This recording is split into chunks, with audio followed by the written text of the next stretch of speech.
السلام عليكم. في حاجة اليومين دول لاحظتها موجودة للأسف في ناس كتير جدا، وهي إن محدش راضي بعيشته. قليل قوي لما تلاقي حد راضي بعيشته. الأغلب هتلاقيه دايما بيبص للشخص العالي أو الشخص اللي هو فوقه أو الشخص اللي أعلى منه، يبدأ يبص ويقول هو اشمعنى ده وصل للحتة دي، اشمعنى أنا ما وصلش للحتة دي. والله بقى مش عارف، هي ممكن تكون حتة حسد، ممكن يكون هو بيقول اشمعنى كده وخلاص يعني. بس هو ما ينفعش ان انا اعمل كده اصلا. انا ممكن ابص لحد اعلى مني، تمام، ابص له بس في حالة واحدة، ايه هي؟ في حالة ان انا اشوف هو الشخص ده قدر يمشي حياته اللي هو خدها علشان مثلا قدر يوصل للحتة دي، وابدأ ان انا اشتغل عليها واحدة واحدة. ممكن ده حته مثلا شفت شخص ناجح، فابدا ان انا اشوف الخطوات اللي هو مشى عليها وابدا انا كمان اشتغل على الحته دي واشتغل على نفسي. انما فكره اللي هو انا شفت شخص، الحد ده مثلا حد كويس او حد معاه فلوس، عنده عربيه او راكب كذا او عنده بيوت او فابدا اقول هو ليه عنده كل ده؟ طيب هو انت اصلا تعرف الشخص ده راح منه ايه علشان يوصل اللي هو فيه؟ تعب قد ايه علشان يوصل اللي هو فيه؟ ربنا خد منه ايه علشان يوصل اللي هو فيه؟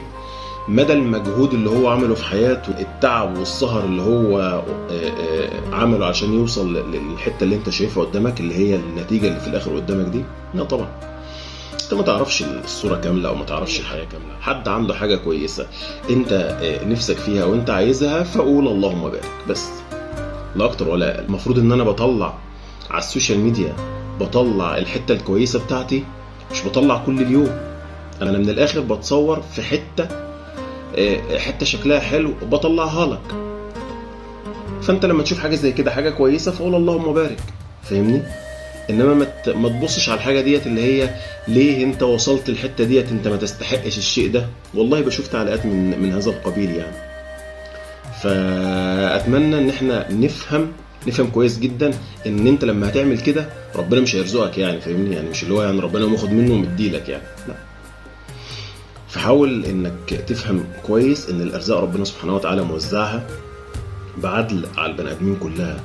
انت اجتهدت ربنا هيبارك لك، ما اجتهدتش ونايم في البيت وقاعد وعمال بتندب حظك، لكل مجتهد النصيب. وانت ما اجتهدتش، طب تاخد نصيبك ازاي يعني؟ فاهمني؟ او شفت اي حاجه، والله حتى على نفسك انت ممكن تحسد نفسك، فشفت اي حاجه عجباك قول اللهم بارك، وربنا يبارك للناس كلها، وربنا يهدي الناس كلها، يعني ويدي لكل بني ادم الحته الكويسه اللي هو بيتمناها يعني. السلام عليكم.